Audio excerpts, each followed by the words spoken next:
George Conway, the husband of White House counselor Kellyanne Conway, has been pretty outspoken about his hatred of Donald Trump, even though his wife happens to be Donald Trump's biggest supporter, with possibly the exception of Jacob Wohl, but that kid's got his own problems to deal with now.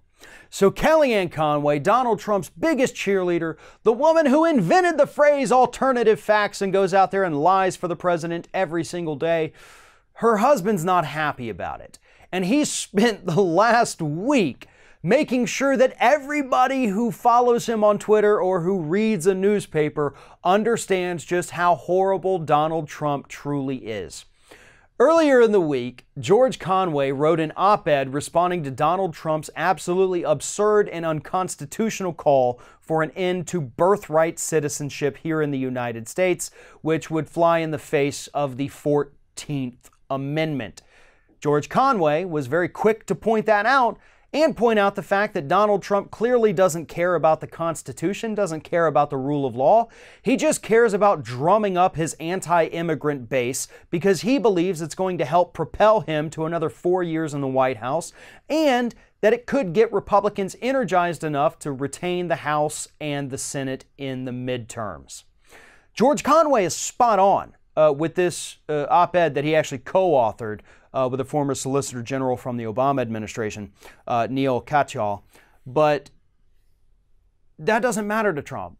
It doesn't even matter to Republicans. We have seen them twist logic, twist the law, twist the Constitution in a way that shows that they believe that Trump can absolutely end birthright citizenship in the United States without having to change the Constitution. They think he can do it through an executive order, which he 100% cannot do. But Republicans are dumb enough to think that he can, and they have so few morals that they're willing to throw the Constitution aside and say, nope, he can do it. Here's the thing, conservatives, let me put it to you this way. If Trump can write an executive order that overrides the 14th Amendment, then there's literally nothing stopping him, or stopping the next Democratic president, I should say, from writing an executive order that undoes the Second Amendment. So if you believe that any amendment to the Constitution can be overturned with an executive order, then you need to understand that the Second Amendment is about to be on the chopping block when Democrats eventually take back power, right?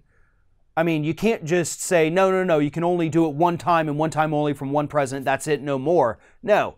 If you can do it with an executive order to one, you can do it with an executive order to any of them. And that even includes the one that ended prohibition. I mean, we could bring that back too with an executive order, I guess, right? So stock up on alcohol now, folks. This whole thing is absurd, and that's what George Conway is trying to point out. But it didn't stop there with the op-ed.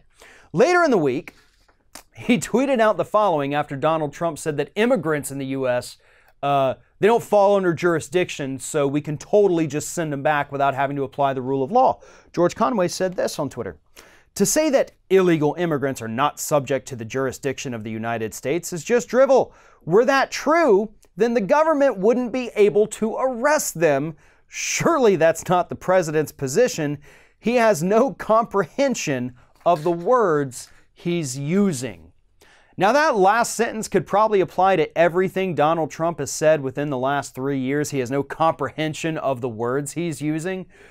But again, Conway is just pointing out the obvious. And I don't even like George Conway. He is a hardcore conservative who believes in all of the horrible things that all the other Republicans believe in. He just doesn't like to see what Trump has done to the party. So, having said that, again, gotta agree with him on this. Because if immigrants are outside the jurisdiction of the United States, then we can't touch them. They could come over here and, to borrow a phrase from Donald Trump, shoot someone in the middle of Fifth Avenue, and we would just have to stand there and be like, well, we can't touch him. He's out of our jurisdiction. Oh well, please don't kill anybody else if you don't mind.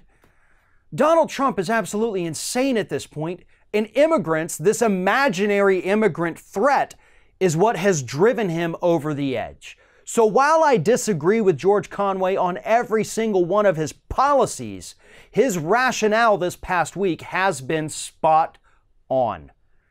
Hopefully, at the end of every workday, he and his wife sit down and he explains to her why the man she is working for is destroying everything that was great about this country, and how he's too stupid to understand that he's doing it.